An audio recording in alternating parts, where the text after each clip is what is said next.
All right, how's everybody doing? Welcome to week number 7. That is right, week number 7 of your 9443 class, which is your academic libraries class. As always, I am your professor, Dr. Jace K. Austin, also known simply as Dr. Jace. And this week, we are going to have what should be a bit of a shorter check-in video. We had quite a long one last week that was about 30 minutes long. So this one we're going to balance out and keep it short. I am notorious for saying I'm going to keep something short and then I don't, but I am holding myself to 15 minutes on this one or less. So at about 15 minutes, if I am still talking, I am probably just going to slap myself and then cut the video off. But having said that, let's get into a few things.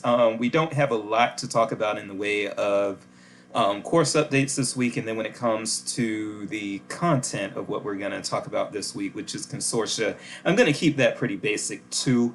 There's not a lot that you need to know aside from the fact that consortia exist while you're a student, but once you become an academic librarian, if you become an academic librarian, then consortia are going to be something that are going to be a big deal in your work. Actually, that might be the case if you become a public librarian as well.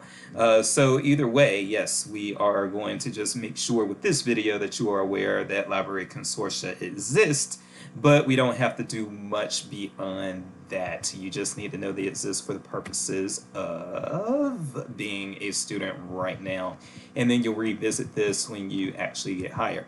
So for one thing, I always start out, or usually start out with a state of the course. And so the state of the course is that you all are continuing to do a very, very good job.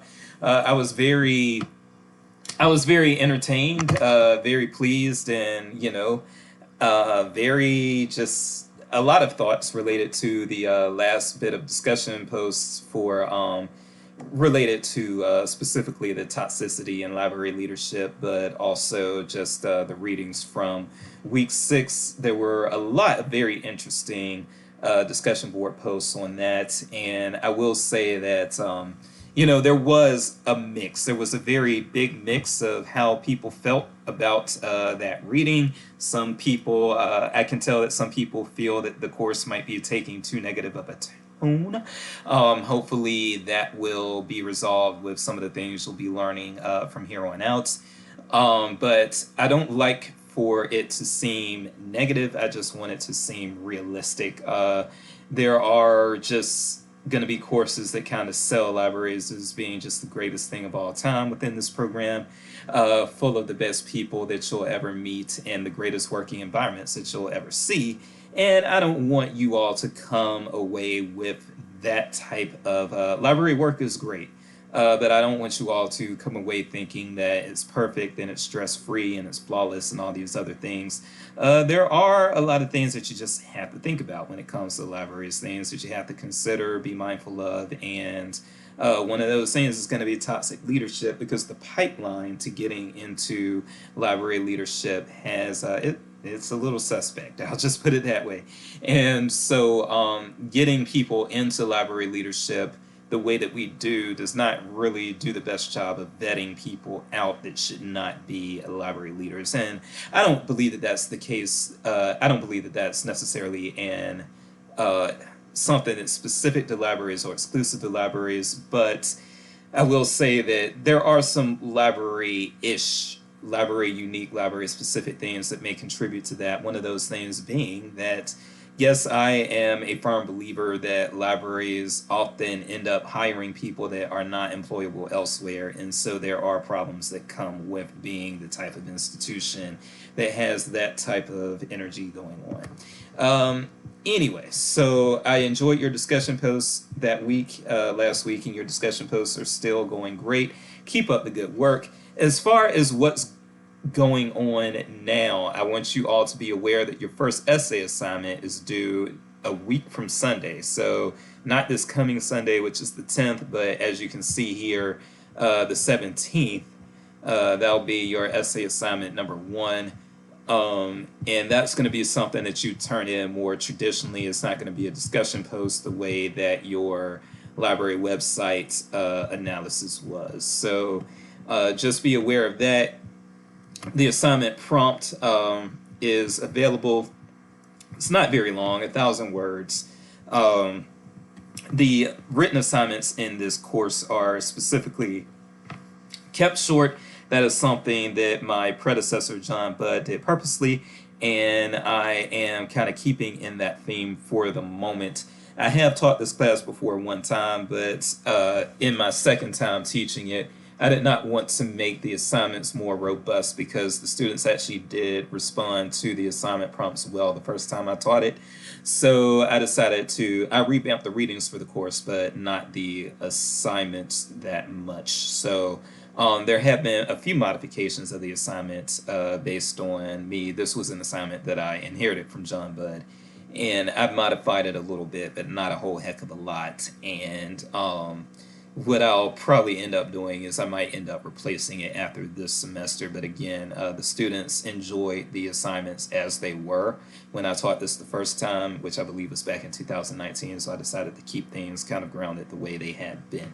All right, so read that prompt if you have any questions about this prompt, which it's kind of a short prompt in addition to being kind of a short assignment, again, 1,000 words, and you do have a full rubric here. If you have any questions, please email me. You can also put questions in the question discussion board area.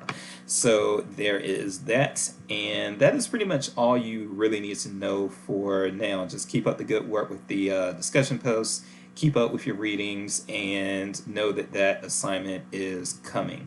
Aside from that, yeah, let's talk about some consortia a little bit. First of all, Wikipedia actually has a great, they've got a great succinct definition for a library consortium.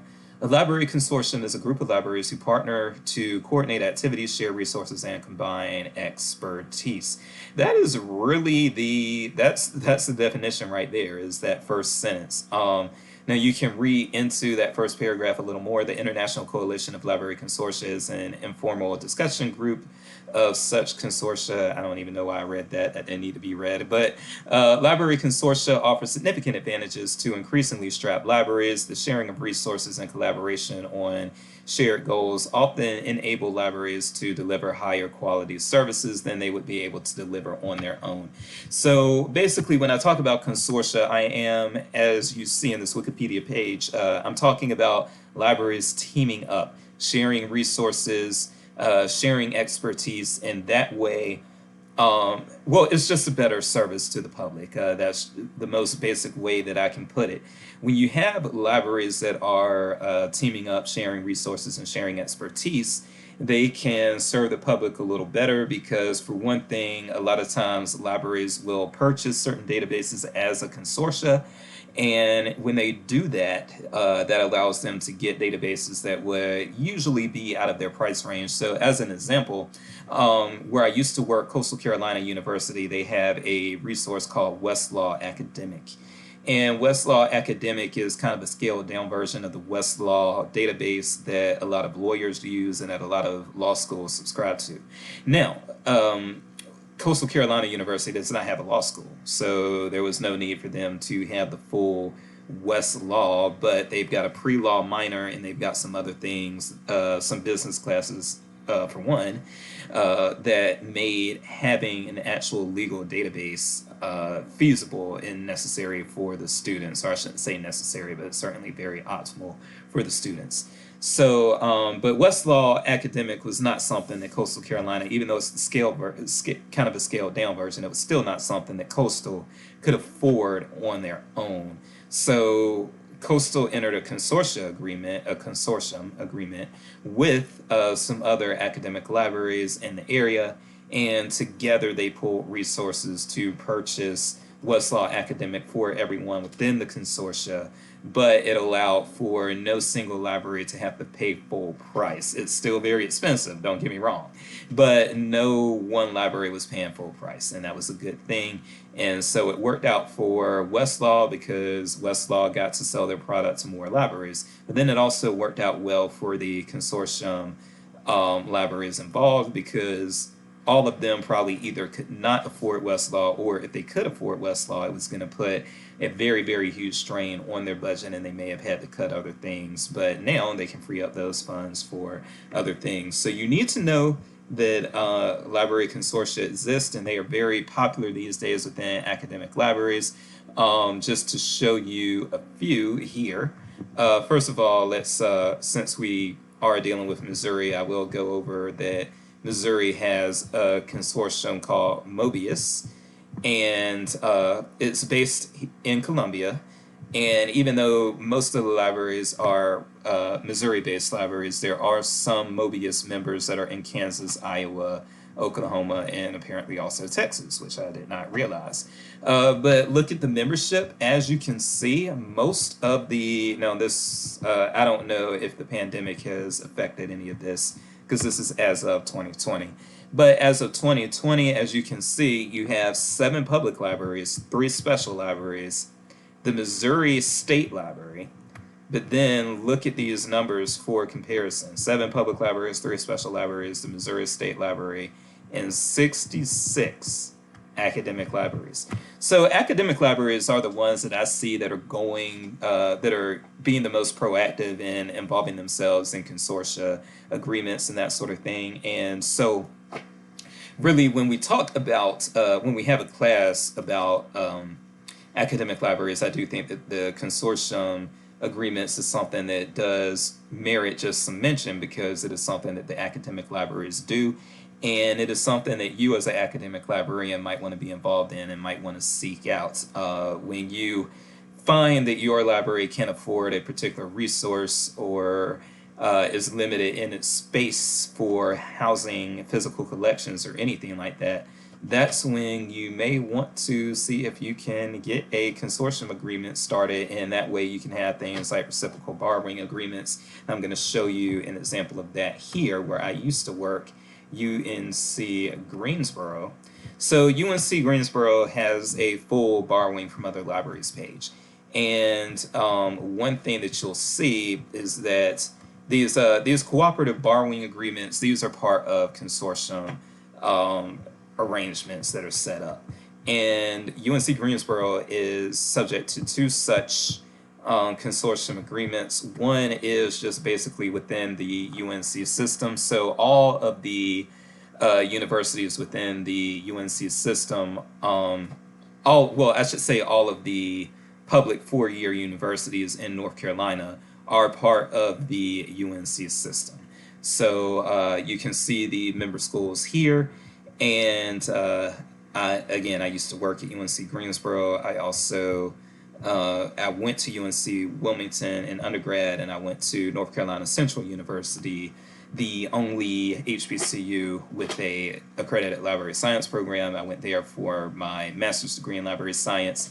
And so what the UNC system has done is they've made it so that if you attend any of these schools, you can borrow library materials from any of these other schools. Now, the state of North Carolina isn't the biggest state, but still schools can get far away from each other. So heaven help you if you're a student at East Carolina University and you want to borrow something from Western Carolina University, and you cannot get that material through interlibrary loan. But, there was a case where I had at UNC Greensboro, I had somebody drive up from Charlotte, which is about a 2.5-hour drive, and they drove up just to get that physical material that day, because I believe it was a Thursday and they had a test on the material on Monday. So they came up on Thursday, they drove up, got the material, drove back to Charlotte, and for them it was worth it.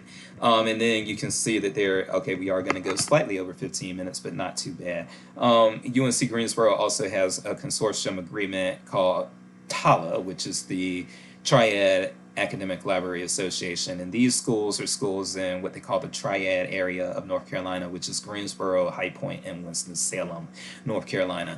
And so if you go to any of these schools, including the Community College, Forsyth Tech, Guilford Tech, several private schools here, Bennett, Elon, High Point, Wake Forest, if you go to any of these schools, then again, you can borrow from all of these schools because they are in a consortium agreement and they are pooling resources. And that is very beneficial for places like Bennett and Greensboro College and Guilford College because their physical library spaces are very small, and therefore they don't have a lot of room to house a lot of materials. But consortium agreements are not rare, as you can see. So if you go to Northwestern, they have reciprocal borrowing agreements. They're in a consortium. And again, Mobius is a consortium, and there are consortiums at a lot of different other states that a lot of academic libraries participate in. So with that said, we are going to keep it under 16 minutes. Sorry, I didn't keep it under 15 minutes, but you know how it is. Anyway, we are done here, and I will talk to you next week. As always, I am Dr. Jace, and please, please, please, if you are going to listen to a musical instrument, maybe listen to the bass. I don't know. But I have to end with a rhyme. I just have to do it. So that is it for me, and I will see y'all next week, and I am out.